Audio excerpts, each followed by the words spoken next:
दोस्तों, e learning Durgesh में आज आपका फिर से स्वागत है। आज हम एक नया टॉपिक लेकर आए हैं। आज का हमारा जो टॉपिक है वो है अभिकेंद्र बल और अपकेंद्र बल। बट उससे पहले हम बल के बारे में कुछ इन्फॉर्मेशन आपको देंगे ताकि अपकेंद्र बल को आप बढ़िया से समझ सकें। तो पहले कौन कौन से बल होते हैं, बल क्या होता है, कितने टाइप के बल होते हैं, हम उसको डिस्कस कर लेते हैं।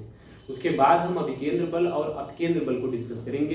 दोस्तों, अभिकेंद्र बल और अपकेंद्र बल से बहुत सारे क्वेश्चंस आते हैं, लेकिन पहले कॉन्सेप्ट हमारा क्लियर होना चाहिए। बल के बारे में हम डिस्कस करेंगे, तो आप सबसे पहले हेडिंग लगा लीजिएगा बल यानी फोर्स।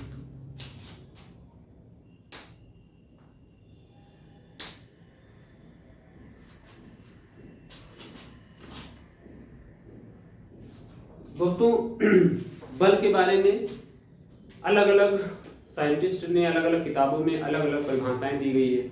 जैसे किसी किताबों में कहा गया है कि बल एक धक्का या खिंचाव है।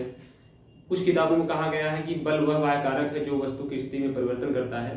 तो हम आपको बल को एक्सप्लेन करेंगे इस तरीके से ताकि आपका कॉन्सेप्ट बल को लेकर एकदम क्लियर हो जाए, ताकि आपको रटना न पड़े, आप जो है परिभाषा खुद बना सके। दोस्तों, जब हम किसी वस्तु पर बल लगाते हैं तो क्या होता है? दो चीजें हो सकती हैं। या तो वस्तु की स्थिति में परिवर्तन हो जाए, मतलब वस्तु अपनी स्थान से डिस्प्लेस्ड हो जाए, विस्थापित हो जाए, या उसका स्थान में परिवर्तन हो जाए, उसकी अवस्था में परिवर्तन हो जाए। स्थान में परिवर्तन का मतलब यह है, जैसे आप कोई कुर्सी रखी हुई है, आप बल लगाकर उस कुर्सी को उठाकर दूसरे जगह रख दीजिए तो उसके स्थिति में परिवर्तन हो गया। लेकिन जैसे कोई मिट्टी है, गीली मिट्टी है, और उस पर आप बल लगा रहे हैं तो उसकी अवस्था में परिवर्तन हो रहा है। ठीक है दोस्तों, तो अवस्था में भी परिवर्तन हो रहा है और स्थिति में परिवर्तन हो रहा है बल लगाने से। दूसरा ये होता है, कभी कभी हम बल तो लगाते हैं लेकिन ना अवस्था परिवर्तित होती है और ना ही स्थिति में परिवर्तन होता है। जैसे आप दीवार को हम अगर धक्का दें तो यहाँ पे हम बल तो लगा रहे हैं, बहुत सारा बल लगा देंगे, लेकिन दीवार अपने स्थान से विस्थापित नहीं होगी। इसका मतलब ये नहीं है बल नहीं लगा। यहाँ पे कार्य तो जीरो है बट बल यहाँ भी कार्य कर रहा है। तो इन सब एग्जाम्पल्स, इन उदाहरणों के आधार पर बल की जो परिभाषा जनरेट होती है, क्रिएट होती है, उसको हम लिखते हैं कि बल वह बाह्य कारक है जो वस्तु की स्थिति अवस्था में परिवर्तन करता है या परिवर्तन करने का प्रयास करता है। एक बार फिर सुन लीजिएगा, बल वह बाह्य कारक है, मतलब force is the external force.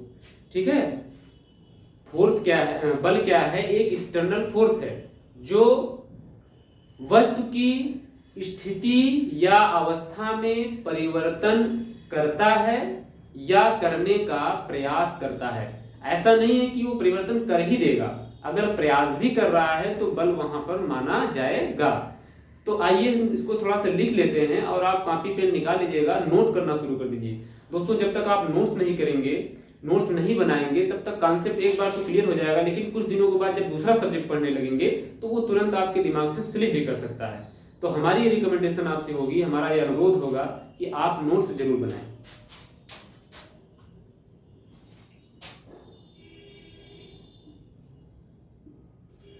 लिखिएगा दोस्तों, बल वह बाह्य कारक है जो वस्तु की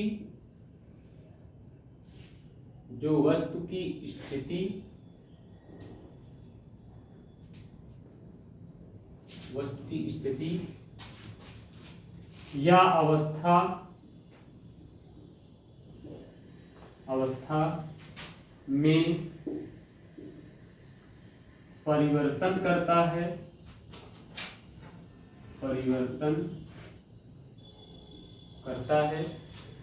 या अवस्था में परिवर्तन करता है या परिवर्तन करने का प्रयास करता है। इसको दोस्तों नोट कर लीजिएगा कि बल वह बाह्य कारक है जो वस्तु की स्थिति या अवस्था में परिवर्तन करता है या परिवर्तन करने का प्रयास करता है। ठीक है, उसे ही हम क्या कहते हैं, बल कहते हैं। दोस्तों बल का मात्रक भी प्रश्न पूछता है, बल सदिश राशि है या अदिश राशि है, ठीक है, तो इसके बारे में भी आपको जानकारी होना जरूरी है। तो लिख लीजिएगा बल का मात्रक, बल का मात्रक। आइए बल का मात्रक आपको हम डायरेक्टली बताते नहीं हैं, इसको रटिएगा मत, हम फार्मूले के थ्रू आपको बल का मात्रक निकालते हैं ताकि आप उस फार्मूले को लर्न कर ले तो आप मात्रक निकाल सके, न कि आप बल का मात्रक रटें, ठीक है। तो आप जानते होंगे बल का मात्रक के लिए हम जानते हैं कि बल बराबर होता है न्यूटन के द्वितीय नियम के अनुसार, आप जानते होंगे कि बल इस बराबर द्रव्यमान गुणे त्वरण, बल बराबर द्रव्यमान गुणे त्वरण न्यूटन के द्वितीय नियम से, न्यूटन के द्वितीय नियम से ये प्रूफ होता है। और इसको आप याद कर लीजिए, मतलब F equal to m into a. दोस्तों इसको याद कर लीजिएगा, बल के संबंध में ये बहुत ही इंपॉर्टेंट फॉर्मूला है, F equal to m into a, मतलब बल बराबर जो होता है द्रव्यमान गुणे त्वरण होता है। तो आइए इसका मात्रक जरा निकालने की कोशिश करते हैं। तो बल का जो मात्रक होगा, बल का मात्रक इक्वल टू, देखिए यम मतलब मास, मास का द्रव्यमान, मास जो है द्रव्यमान को शो करता है, मतलब उसका मात्रक जो होगा वो होगा किग्रा, तो यहां हो जाएगा किग्रा। दोस्तों ये जो है ये त्वरण है, ठीक है, ये जो है त्वरण है, ठीक है, ये जो है क्या है, त्वरण है, ठीक है। त्वरण का मात्रक जो होता है, साइड लिख दीजिएगा, त्वरण का मात्रक जो होता है, त्वरण का मात्रक जो होता है वो होता है मीटर बटे सेकेंड स्क्वायर। इसको मैं पहले ही बता चुका हूं जब गुरुत्वीय त्वरण पढ़ा रहे थे, ठीक है, इसको मैंने रटाया नहीं, आपको फार्मूले के थ्रू बताया है। तो त्वरण का मात्रक याद करिएगा मीटर बटे सेकेंड स्क्वायर। मीटर बटे सेकंड जो मात्रक होता है वो वेग का मात्रक होता है, और मीटर बटे सेकंड स्क्वायर किसका मात्रक होता है, त्वरण का मात्रक होता है। तो ध्यान से देखिएगा, यम ए क्या है, त्वरण है, तो किग्रा हो गया मीटर बटे सेकंड स्क्वायर। दोस्तों यही एक्चुअल मात्रक है बल का, ठीक है, बल का मात्रक क्या है, किग्रा मीटर बटे सेकंड स्क्वायर। बट आप लोग जानते हैं बल का मात्रक क्या, न्यूटन। दोस्तों इसी को कहा जाता है न्यूटन। 60 में क्योंकि न्यूटन ने इसके बारे में बताया था, इस वजह से 60 में उन्हीं के नाम पर हम इसे बल का मात्रक न्यूटन बताते हैं। और दूसरी चीज ये भी है कि साइंस में हम छोटे मात्रक का यूज करते हैं ताकि कम से कम समय में, कम स्थान में हम उसके मात्रक को लिख सकें। और दूसरा न्यूटन साहब को एक तरीके से श्रद्धांजलि भी हो जाएगी कि उनके नाम का मात्रक हम यूज करते हैं। तो इसी को बोलते हैं किग्रा मीटर पर सेकंड स्क्वायर, या इसी को बोलते हैं या न्यूटन, ठीक है। आगे यहां लिख दीजिएगा किग्रा मीटर बटे सेकंड स्क्वायर या न्यूटन, ठीक है।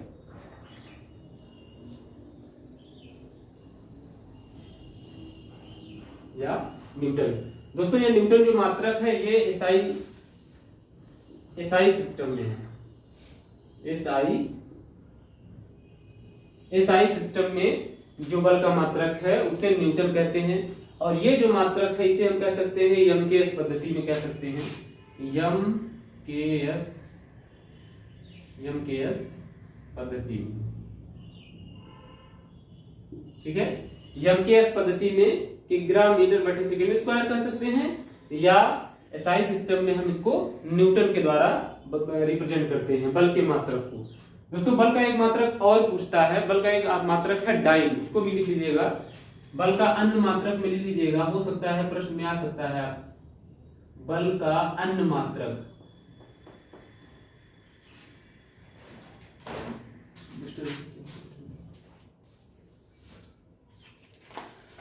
दोस्तों इसको साफ कर ले रहे हैं। बल का अन्य मात्रक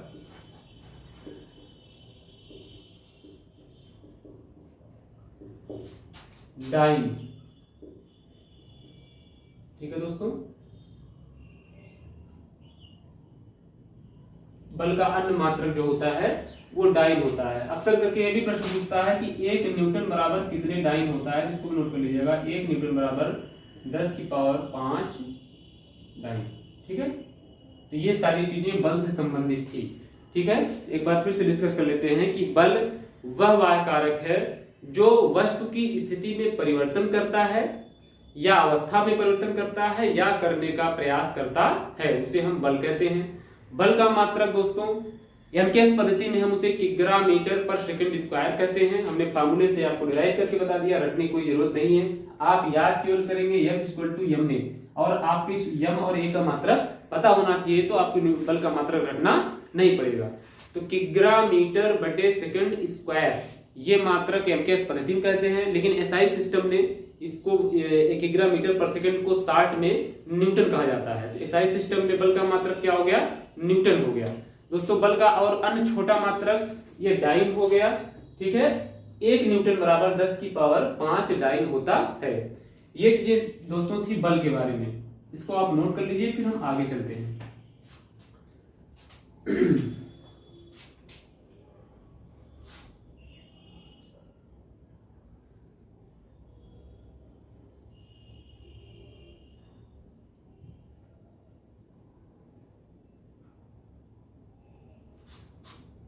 ठीक है दोस्तों, इसको मैं इरेज कर रहा हूं।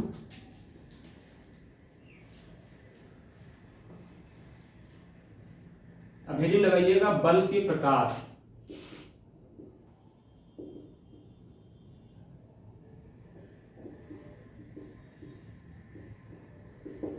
बल के प्रकार, टाइप्स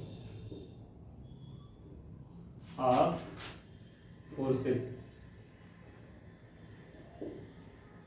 टाइप्स ऑफ फोर्सेस। दोस्तों किसी भी चीज को बढ़िया ढंग से समझने के लिए उसको हम क्लासिफिकेशन करते हैं। हमारे दैनिक जीवन में बहुत सारी चीजें क्लासिफाइड है, तो उसी तरीके से बल को भी हम क्लासिफिकेशन करने की कोशिश करेंगे।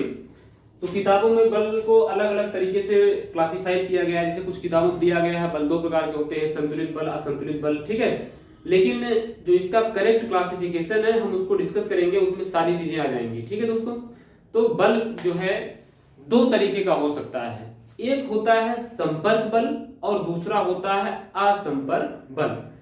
दोस्तों शब्द से ही स्पष्ट हो रहा है, संपर्क बल का मतलब जहां पे संपर्क होगा। जैसे जहां पर हम कोई बल लगा रहे हैं वहां पर जिस पर बल लग रहा है उससे हमारा संपर्क हो। जैसे हम इस डस्टर पर अगर हम बल लगा रहे हैं तो हमारा इस हाथ का इस डस्टर से संपर्क है और तभी इस डस्टर को हम खिसका सकते हैं। दूसरी तरीके से जैसे हम अगर कुर्सी को उठा रहे हैं, उठाकर हम उसको दूसरे जगह रख रहे हैं तो यहाँ पर हमारा कुर्सी से संपर्क हो रहा है। दूसरी तरीके से बाइसिकल चलाते हैं, उसमें हम बल लगाते हैं तो पैडल पे हमारा पैर रहता है, उससे हमारा संपर्क रहता है तो ही हम बल लगा पाते हैं। दूसरी चीज हमारा पेशी बल हो गया, जैसे हम किसी ईंट को या किसी सामान को उठाते हैं तो वहां हम उसको टच कर रहे हैं। तो जितने प्रकार के बल जहां पर वस्तु का जहां बल लग रहा है, जो भी व्यक्ति या मशीन या कोई भी वस्तु दूसरे पर बल लगा रही है उसका दूसरी वस्तु से अगर डायरेक्ट संपर्क है तो हम उसे संपर्क बल की श्रेणी में रखेंगे। बट दोस्तों कुछ ऐसे बल होते हैं जो दूसरे टाइप का बल होता है, वो होता है असंपर्क बल।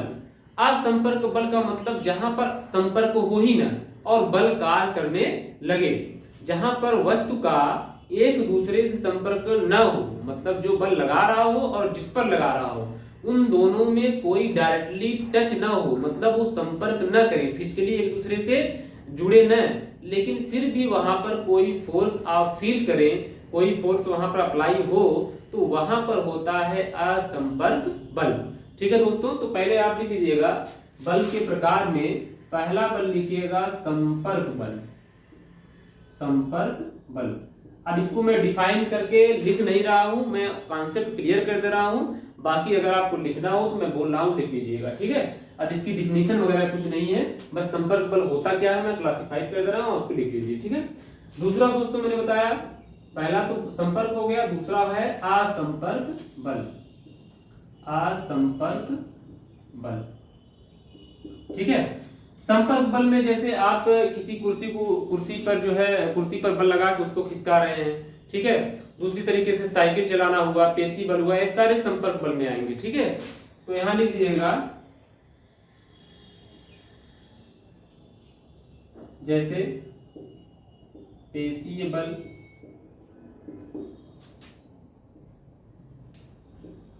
पेशी बल जैसे आप अपने हाथों से कोई काम कर रहे हैं, ठीक है, साइकिल चलाने में लग रहा बल,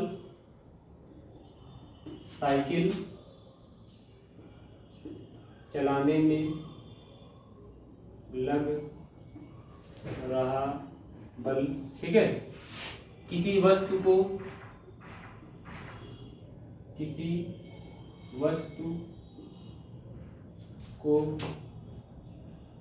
उठाने में लग रहा बल।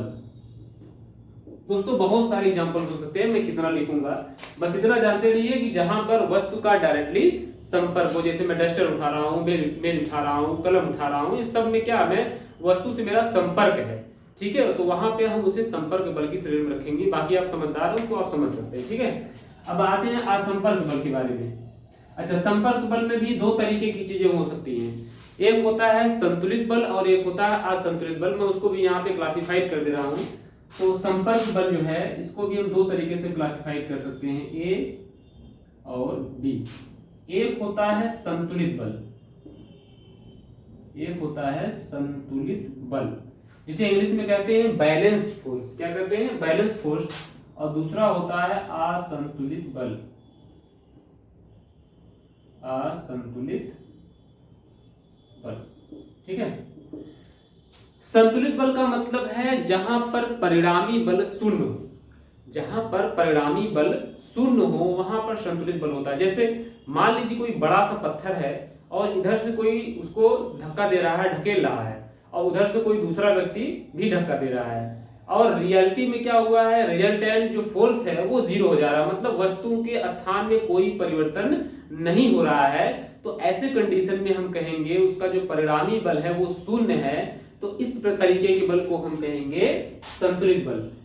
जैसे आप मान लीजिए कि रस्सा कस्सी का खेल जानते होंगे, आप बहुत दो तीन लोग एक तरफ हो जाएंगे, तीन लोग चार लोग एक तरफ हो जाएंगे, और रस्सी को पकड़ के कुछ व्यक्ति इधर से खींचेंगे, कुछ व्यक्ति इधर से खींचेंगे। मान लीजिए कि दोनों तरफ का जो फोर्स है वो बराबर लग रहा है, तो रिजल्टेंट जो फोर्स होगा वो क्या होगा, जीरो हो जाएगा, मतलब कार्य होगा ही नहीं, ठीक है। तो रिजल्टेंट फोर्स जहां पर जीरो होता है, जहां पर परिणामी बल शून्य होता है, वहां पर जो है संतुलित बल कार्य करता है। मतलब बल तो कार्य कर रहा है बट वो संतुलित हो गया, एक तरफ से लगा तो दूसरी तरफ से किसी ने बल लगा के उसको संतुलित कर दिया। तो दोस्तों संतुलित बल का मतलब होता है जहां पर परिणामी बल शून्य हो। तो इन शॉर्ट में लिख लीजिएगा, जहां पर परिणामी बल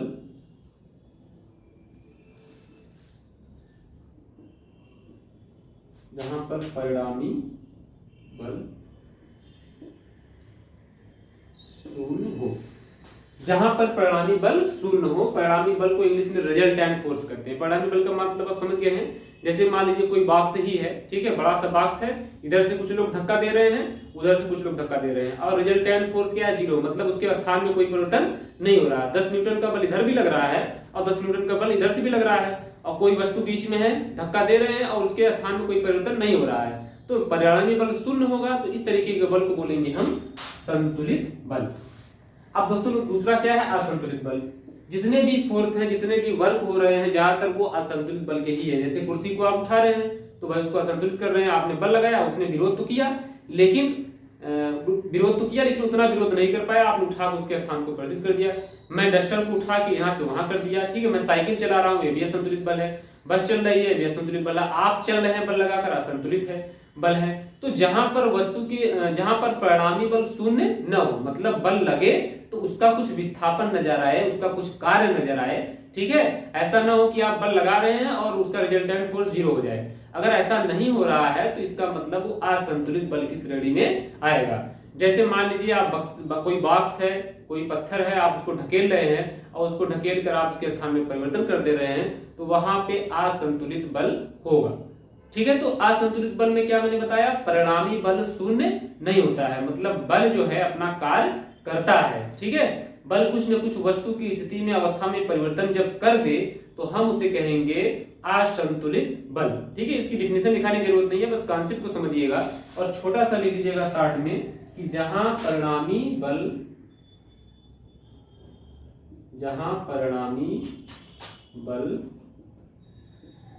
शून्य न हो, जहां परिणामी बल शून्य न हो। परिणामी बल शून्य कब नहीं होगा? मान लीजिए कि आप बल लगा रहे हैं, इधर से उधर से भी कोई बल लगा रहा है, जैसे रस्सा कस्सी का खेल ही मान लीजिए, इधर से कुछ लोग खींच रहे हैं, उधर से कुछ लोग खींच रहे हैं। अब क्या हुआ, एक तरफ के लोग ज्यादा मजबूत हैं, ज्यादा जो स्ट्रांग है, अब उन्होंने क्या किया, खींच के इधर के लोगों को गिरा दिया, इधर रस्सी जो है खींचा और इधर सब लोग गिर गए। तो ये हो गया असंतुलित बल, क्योंकि यहाँ पे परिणामी बल शून्य नहीं हुआ। इसका मतलब ये नहीं रस्सा कस्सी के खेल में जो बल लगता है वो सब जो है संतुलित बल हो जाएगा। संतुलित कब होगा? जब दोनों तरफ बराबर बल लगेगा और किसी भी तरफ जो है कोई व्यक्ति गिरेगा नहीं, ठीक है। और मान लीजिए एक तरफ बल ज्यादा लग गया तो दूसरा व्यक्ति इस तरफ खींचा चला आएगा, तो ऐसे में ये होगा असंतुलित बल, जहां पर परिणामी बल शून्य नहीं होगा। तो जहां परिणामी बल शून्य न हो, तो ये हो गया संतुलित बल के बारे में। और संतुलित बल, इसको आप नोट कर लीजिएगा बढ़िया से।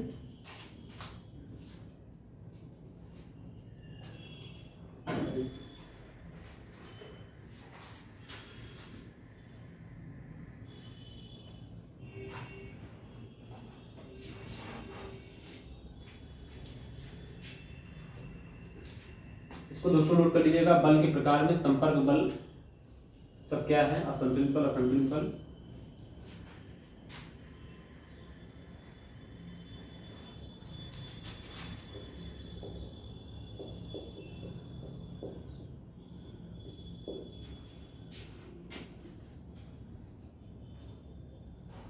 ठीक।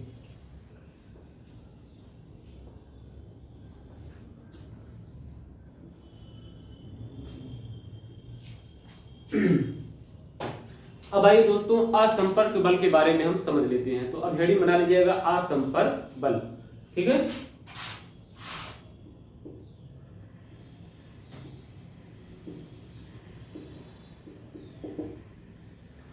असंपर्क बल का भी उदाहरण आप जानते हैं, जैसे आपने कभी देखा होगा चुंबक को, ठीक है। दो चुंबक हो, एक उसमें दो पोल होते हैं, एक नॉर्थ एक साउथ।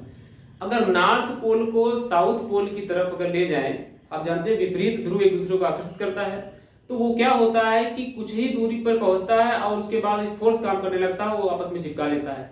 दूसरा ये है कि जैसे मान लीजिए चुंबक से आप लोहे को खींच रहे हैं, तो ऊपर से ही लोहा को खींच लेता है, उससे कोई संपर्क नहीं हुआ लेकिन फिर भी उसको खींच लिया। दूसरी तरह के कभी कभी आप देखोगे कि चुंबक की सहायता से दूसरे चुंबक को हम ऐसे बल लगाते हैं, अगर समान ध्रुव है तो उसको रिप्लेस कर देता है, ठीक है। जैसे मान लीजिए ये नॉर्थ ये साउथ, ये दो चुंबक हैं, ये साउथ ये नॉर्थ, ये दोनों ध्रुव है। इसमें नॉर्थ नॉर्थ सेम टाइप है, अगर इसको आप खिसकाएंगे तो ये खिसकता चला जाएगा, खिसकता चला जाएगा, इसमें कोई संपर्क नहीं है। देखिए इससे टच नहीं हो रहा है, इससे टच नहीं हो रहा है, लेकिन नॉर्थ नॉर्थ सेम होने की वजह से चुंबकीय बल ये क्या कर रहा है, इसको खिसका दे रहा है, ठीक है। तो यहाँ पे जो डिस्प्लेसमेंट हो रहा है इसमें कोई संपर्क ही नहीं है, तो इस तरीके के फोर्स को बोलते हैं असंपर्क बल। उस तरीके से है दूसरा गुरुत्वाकर्षण बल। एक तो आपका चुंबकीय बल हो गया, दूसरा आपका गुरुत्वाकर्षण बल है। जैसे अब ये मैं मार्कर को मैं छोड़ दूं तो नीचे गुरुत्वाकर्षण बल के कारण जमीन इसको खींच लेगी, तो क्या जमीन से इसका कोई संपर्क है? कोई संपर्क नहीं है, बट ये आकर्षण बल कार्य कर रहा है, ठीक है। अब जैसे पृथ्वी सूर्य जो है पृथ्वी को आकर्षित कर रहा है गुरुत्वाकर्षण बल के कारण, तो यहाँ पे भी पृथ्वी का सूर्य से कोई संपर्क नहीं है, बट उसके बीच आकर्षण बल कार्य कर रहा है, ठीक है। तो गुरुत्वाकर्षण बल हो गया, चुंबकीय बल हो गया, ठीक है। ये दोनों क्या है? असंपर्क बल है।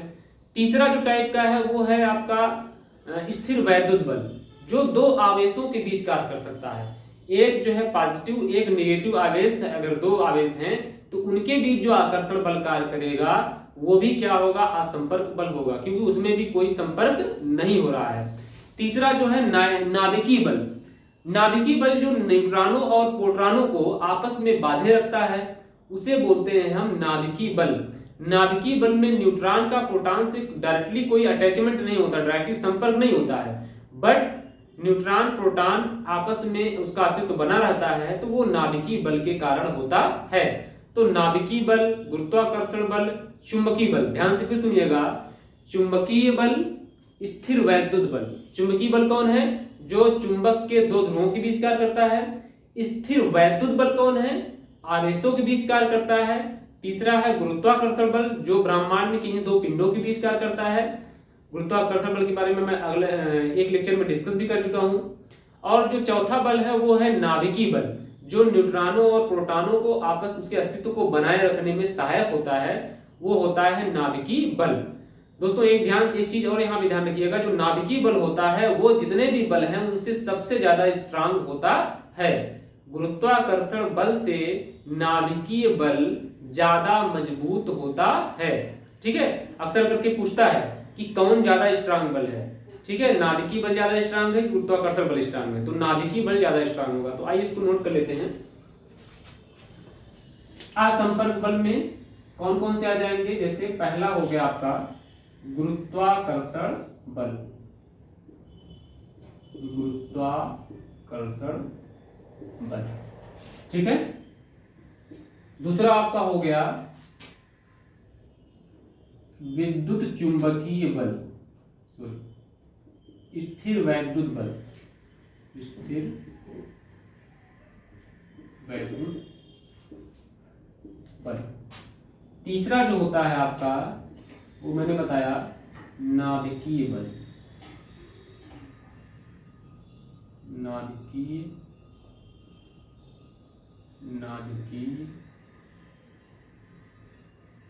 बल। ठीक है दोस्तों, ग्रेविटेशनल फोर्स, स्थिर वैद्युत बल, ठीक है, जिसे इंग्लिश में कहेंगे इलेक्ट्रोस्टैटिक फोर्स, इलेक्ट्रोस्टैटिक फोर्स, और ये है नाभिकीय बल। ठीक है, तो तीन तरीके के बल जो है ये असंपर्क बल की श्रेणी में आते हैं। इसमें क्या होता है कि कोई संपर्क नहीं होता है लेकिन फिर भी ये बल कार्य करते हैं, इसलिए इसे बोलते हैं असंपर्क बल। मैंने एक्सप्लेन भी कर दिया इसको। तो जरा गुरुत्वाकर्षण बल का जो परिमाण होता है जरा उसको भी यहाँ पे मेंशन कर लीजिए। गुरुत्वाकर्षण बल जो होता है F बराबर वो होता है m1 m2 अपान r²। इसका जो परिमाण होता है वो ये होता है। ठीक है, दो पिंडों के बीच का जो द्रव्यमान, दो पिंडों का द्रव्यमान का गुणनफल और उनके बीच की दूरी, इसको मैं डिस्कस कर चुका हूँ। जो स्थिर वैद्युत बल होता है उसको जो F से अगर हम डिनोट करें तो होता है Q1 Q2 अपान r²। ठीक है, इसे दिया था न्यूटन ने, इसे दिया था कूलॉम ने। ठीक है, देखिए यहाँ पे Q1 Q2 मतलब आवेशों के गुणन। देखिए ये वाला अगर आपको फार्मूला याद है तो ये वाला याद करने की जरूरत नहीं है। देखिए यहाँ पे द्रव्यमानों के गुणनफल, दो पिंड हैं उनके द्रव्यमानों का गुणनफल तथा उनके बीच की दूरी के वर्ग के व्युत्क्रमानुपाती, देखिए ये बल है ये। ठीक है, गुणनफल के अनुक्रमानुपाती और उनके बीच की दूरी के वर्ग के व्युत्क्रमानुपाती। ठीक है, तो यहाँ पे F equal to m1 m2 upon r²। यहाँ पे आवेशों के बीच बल कार्य करता है इसलिए Q1 Q2 अपान r²। यहाँ पे देखिए स्थिर वैद्युत बल हो गया, एक बल और है सॉरी चुंबकीय बल, इसको फिर से लिख दीजिएगा चुंबकीय बल, चुंबकीय बल। दोस्तों चुंबकीय बल का जो परिमाण होता है F equal to I1 I2 upon r²। यहाँ होता है 1/4 पाई एप्सिलॉन 0, 1/4 पाई एप्सिलॉन 0। यहाँ पर होता है 1/4 पाई म्यू I1 I2 अपान r²। ठीक है दोस्तों, I1 I2 अपान r², 1/4 पाई म्यू, यहाँ पर 1/4 पाई एप्सिलॉन 0। ठीक है, ये तीनों बल के परिमाण हो गए। ठीक है, ये क्या है, गुरुत्वाकर्षण बल है। यहाँ पे अब क्या शो कर रहा है, स्थिर वैद्युत बल। ये क्या है, स्थिर वैद्युत बल। ये है आपका गुरुत्वाकर्षण बल और ये है चुंबकीय बल। ठीक है, यह जो शो कर रहा है ये स्थिर वैद्युत बल को शो कर रहा है Q1 Q2 अपान r²। यहाँ पे चुंबकीय बल क्या 1/4 पाई म्यू I1 I2 अपान r²। अब जरा समझ लेते हैं है क्या ये। देखिए इसके बारे में तो बता चुका हूँ। m1 m2 क्या है, पिंडों के द्रव्यमानों का गुणनफल, ये तो जानते हैं आप। Q1 Q2 क्या है, ये आवेश है। ठीक है, Q1 Q2 क्या है, Q1 Q2 बराबर आवेश, क्या है ये आवेश है। ठीक है, और ये आपका जो ये एप्सिलॉन 0 है इसको जरा नोट कर लीजिएगा, ये अक्सर करके पूछ लेता है यह है माध्यम की विद्युतशीलता, माध्यम की विद्युतशीलता,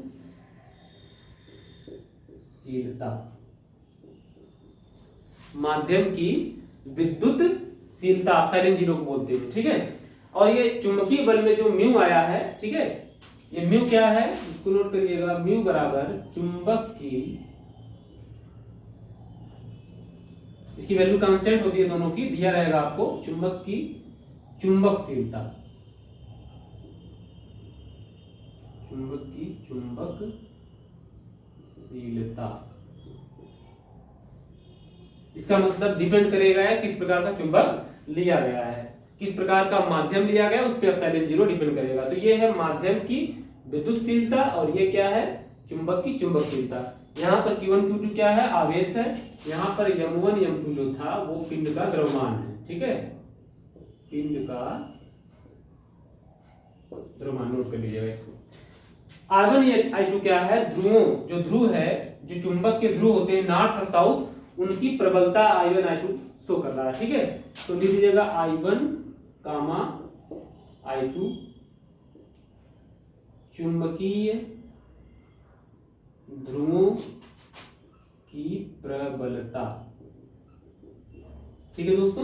तो ये तीन तरीके के बल हमने डिस्कस किए असंपर्क बल में। गुरुत्वाकर्षण बल जो होता है किसके बराबर होता है, दो पिंड हैं, ये दो पिंड हैं, इनके द्रव्यमान के गुणनफल के अनुक्रमानुपाती, देखिए डायरेक्टली प्रोपोर्शनल, और इनके बीच की दूरी की वर्ग के व्युत्क्रमानुपाती। तो फॉर्मूला बन गया F = m1m2/r², ठीक है। आवेश, ये जो स्थिर वैद्युत बल है, ये आवेश, इसमें जो दो आवेश होते हैं, मान लीजिए एक आवेश यहाँ प्लस Q है, यहाँ माइनस Q है, ठीक है, इनके बीच एक आकर्षण बल काम करेगा, वो F होगा। इनके बीच की दूरी अगर R है, ठीक है, इनके बीच की दूरी क्या है, R है, इनके बीच आकर्षण बल काम करेगा F। इसी आकर्षण बल को क्या बोलेंगे, स्थिर वैद्युत बल, क्या बोलेंगे, स्थिर वैद्युत बल, ठीक है। तो उसका फॉर्मूला मैंने क्या बताया, 1/4πε0 Q1 Q2/r²। Q1 Q2 क्या है, इन आवेशों का गुणनफल, यहाँ कोई आवेश होगा, यहाँ कोई आवेश होगा, इनका गुणनफल ले लीजिए, इनके बीच की दूरी का वर्ग कर दीजिए, ठीक है। और 1/4π, 4 जानते हैं, पाई का वैल्यू आप जानते हैं 22/7 या 3.14, और एप्सिलॉन जीरो आपकी वैल्यू दिया रहेगा, ठीक है। जैसा माध्यम रहेगा उसके हिसाब से उसकी वैल्यू चेंज होगी, जिसे कहते क्या है, माध्यम की विद्युतशीलता। चुंबकीय बल में क्या है, F = 1/4π I1 I2/r²। दो ध्रुव है, उनके बीच की जो दूरी है, ठीक है, वो r है, उसका स्क्वायर करना है, ऐसे लिख लीजिएगा स्क्वायर। और ये ध्रुवों की प्रबलता, I1 I2 क्या, ध्रुवों की प्रबलता। एक नया चीज आया म्यू, म्यू क्या है, चुंबक की चुंबकशीलता, चुंबक की चुंबकशीलता। दोस्तों इसको नोट कर लीजिएगा और बढ़िया से याद कर लीजिए, आपका कॉन्सेप्ट। तीन तरीके के बल हैं, गुरुत्वाकर्षण बल, स्थिर वैद्युत बल, चुंबकीय बल। चौथा जो बल है वो आपका है नाभिकीय बल, क्या है, नाभिकीय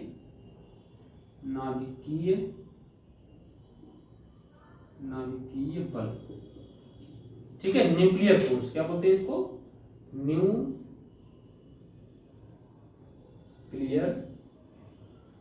फोर्स, ठीक है। पहले इतना नोट कर लीजिए, उसके बाद हम ऊपर नाभिकीय बल को डिस्कस करते हैं, ठीक है। तो इसको नोट करिएगा जल्दी से।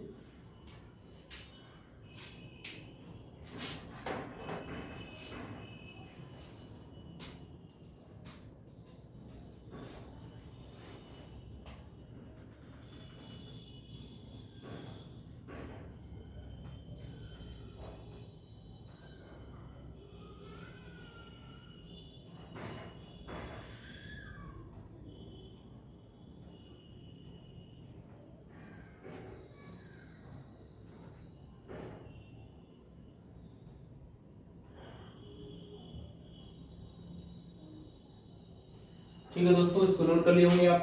फिर आगे चलते हैं, नाभिकीय बल को तरफ पढ़ते हैं, ठीक है।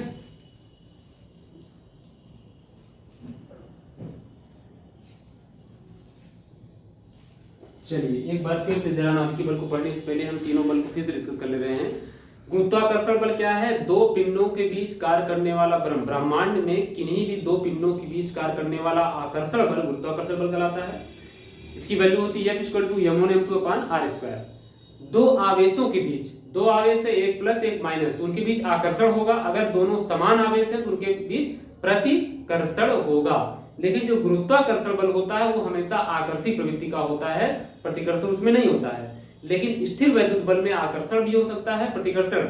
अगर समान आवेश है तो प्रतिकर्षण, अगर विपरीत आवेश है तो आकर्षण।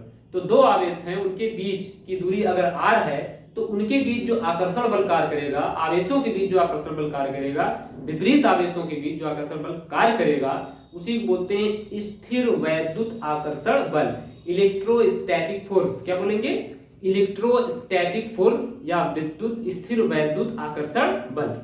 तीसरा टाइप का जो बल मैंने बताया, चुंबकीय बल। चुंबक के दो ध्रुवों के बीच जो प्रबलता होती है उसको I1 I2 शो करते हैं, तो उनके बीच जो आकर्षण बल कार्य कर रहा है उसे बोलते हैं चुंबकीय बल। उसका फॉर्मूला क्या है? F = I1 I2 / r² × 1/4 पाई म्यू। म्यू मैंने क्या बताया? चुंबक की चुंबकशीलता, और एप्सिलॉन 0 क्या है? विद्युत की माध्यम की विद्युतशीलता। ठीक है दोस्तों, तो असंपर्क बल तीन तरीके के मैंने डिस्कस कर लिए, गुरुत्वाकर्षण बल, स्थिर वैद्युत बल और चुंबकीय बल। कौन कौन से? गुरुत्वाकर्षण बल, चुंबकीय बल और स्थिर वैद्युत बल। वैल्यू सबकी याद रहेगी। गुरुत्वाकर्षण बल की वैल्यू क्या है? F = m1 m2 / r²। स्थिर वैद्युत बल का मान क्या है? F = q1 q2, आवेशों का गुणनफल कर दीजिए, q1 q2 / r² इंटू उससे पहले या बाद में कर दीजिए 1/4 पाई एप्सिलॉन 0। चुंबक के बीच जो आकर्षण बल कार्य करता है जिसे चुंबकीय बल कहते हैं, उसका वैल्यू क्या है? I1 1/4 पाई mu into I1 I2 / r²। ठीक है, म्यू क्या है? चुंबक की चुंबकशीलता, इसकी वैल्यू चुंबक की प्रकृति पर निर्भर करेगी। तो ये तीन तरीके के बल हमने डिस्कस कर दिए। लास्ट जो है वो है नाभिकीय बल। आइए नाभिकीय बल को थोड़ा समझते हैं।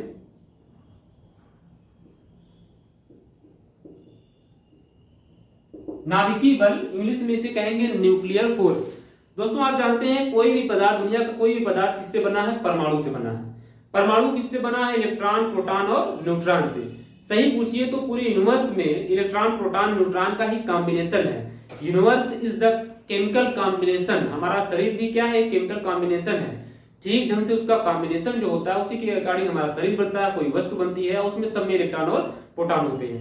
मतलब जो सूक्ष्म इकाई है किसी भी पदार्थ की वो परमाणु है। और परमाणु किससे बना है? Electron, proton, neutron, anti neutrino, pi meson, ये सारे जो है पार्टिकल होते हैं। सबसे पहले जो है खोज हुई थी क्या बोलते हैं, इलेक्ट्रॉन, प्रोटॉन, न्यूट्रॉन की। बाद में उसमें एंटी न्यूट्रिनो, पाई मेसान की भी खोज हुई थी। इलेक्ट्रॉन की खोज की थी थॉमसन ने, प्रोटॉन की रदरफोर्ड ने और न्यूट्रॉन की चैडविक ने। ठीक है, इलेक्ट्रॉन की थॉमसन ने, प्रोटॉन की रदरफोर्ड ने और न्यूट्रॉन की चैडविक ने। ठीक है, ये तो फैक्चुअल चीजें हो गई, किसी बुक से आप पढ़ लीजिएगा या बताया मैं इसको याद कर लीजिए। अब नाभिकीय बल को समझते हैं हम।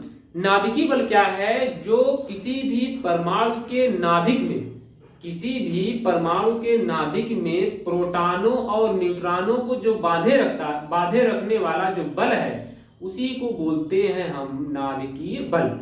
ठीक है, किसी भी परमाणु के नाभिक में प्रोटॉनों और न्यूट्रॉनों को बांधे रखने वाला जो बल होता है वो नाभिकीय बल कहलाता है। और ये बल जो होता है, जो तीनों बल हमने पढ़ा है अभी तक, गुरुत्वाकर्षण बल, चुंबकीय बल, स्थिर वैद्युत बल, उस सबसे क्या होता है? स्ट्रांग होता है।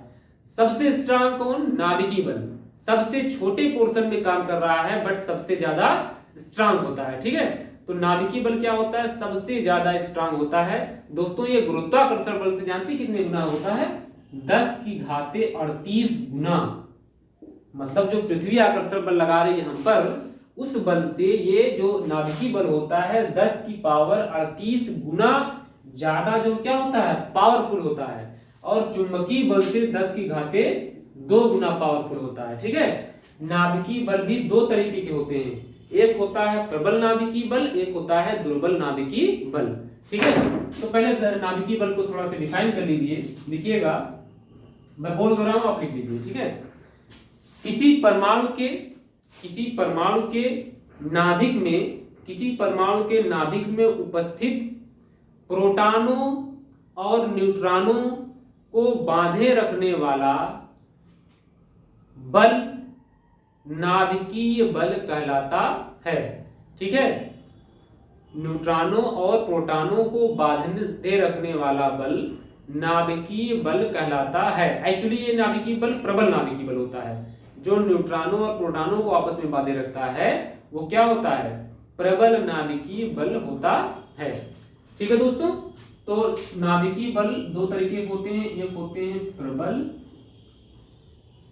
नाभिकीय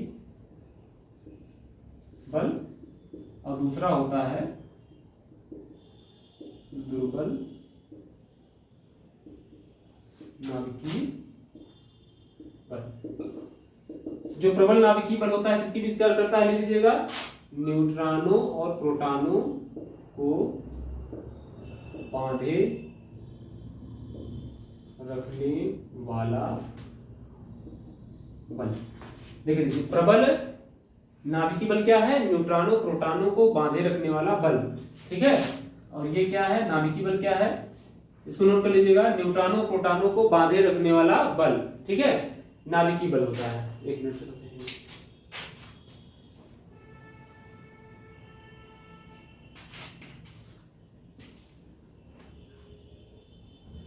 इसमें देखिएगा दोस्तों, ये क्या है? इलेक्ट्रॉनों, इलेक्ट्रॉनों ई फॉर इलेक्ट्रॉनों व एंटी न्यूट्रॉनों, एंटी न्यूट्रॉनों के बीच कार्य करने वाला बल। इलेक्ट्रॉनों व एंटी न्यूट्रॉनों के बीच कार्य करने वाला बल, ये दुर्बल नाभिकीय बल होता है। ठीक है, दुर्बल नाभिकीय बल भी गुरुत्वाकर्षण बल से ज्यादा स्ट्रांग होगा, इसको जान लीजिएगा।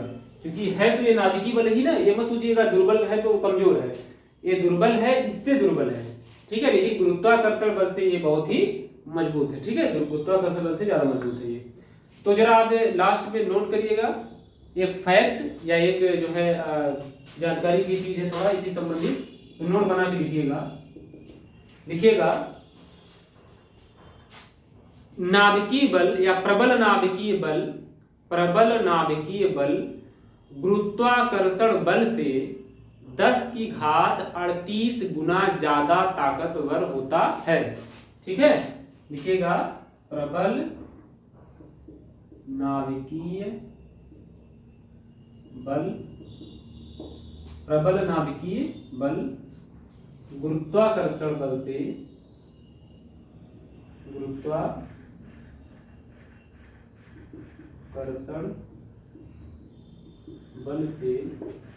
10 की घात 38 गुना ज्यादा ताकतवर होता है। ठीक है, बोल दे रहा हूं मैं, अगर स्पष्ट नहीं हो रहा तो। प्रबल नाभिकीय बल गुरुत्वाकर्षण बल से 10 घाते 38 गुना ज्यादा ताकतवर होता है। 10 घाते 38 गुना ज्यादा ताकतवर होता है। ठीक है, ठीक है, एक और नोट लिखिएगा, दूसरा पॉइंट। प्रबल नाभिकीय बल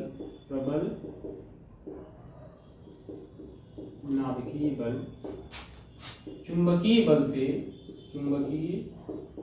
से 10 घाते 25 गुना ज्यादा ताकतवर होता है। ठीक है,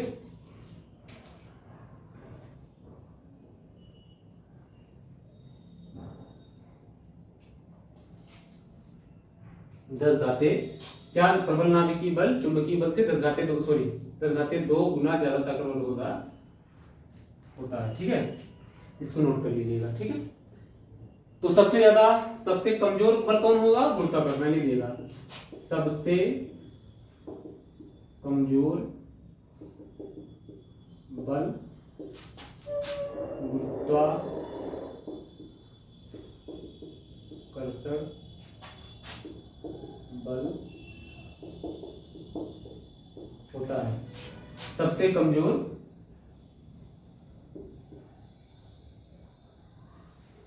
कमजोर बल गुरुत्वाकर्षण बल। ठीक है, गुरुत्वाकर्षण बल होता है। ठीक है, सबसे कमजोर बल गुरुत्वाकर्षण बल होता है। ठीक, तो ये हुआ आपका बल के बारे में। ठीक है, बल के बारे में जो हमारा कॉन्सेप्ट था वो मैंने आज क्लियर कर दिया। कल आपको इससे तो हो सकता है क्वेश्चन बहुत कम आते हो, मात्रक वगैरह पूछ लेता है बल का मात्रक। बल एक सदिश राशि, इसको ध्यान दीजिएगा, हम शायद लिखा नहीं है। बल एक सदिश राशि है, मात्रक वगैरह मैंने बता दिया।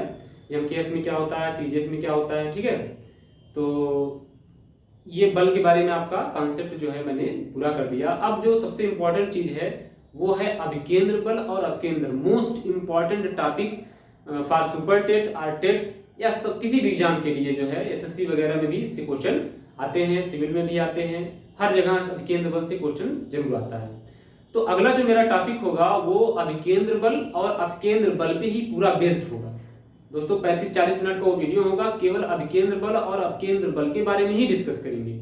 आज मैंने बल के कॉन्सेप्ट के बारे में डिस्कस कर लिया, अभिकेंद्र बल क्या होता है, कैसे कार्य करता है, उसका दैनिक जीवन में क्या उपयोग है, इन सब के बारे में हम अगले वीडियो में आपसे मिलते हैं। ठीक है, तब तक के लिए आपसे विदा लेते हैं और ई लर्निंग विद दुर्गेश से आप जुड़े रहिए और लगातार अपनी तैयारी को मेंटेन बनाए रखिए। धन्यवाद, थैंक यू।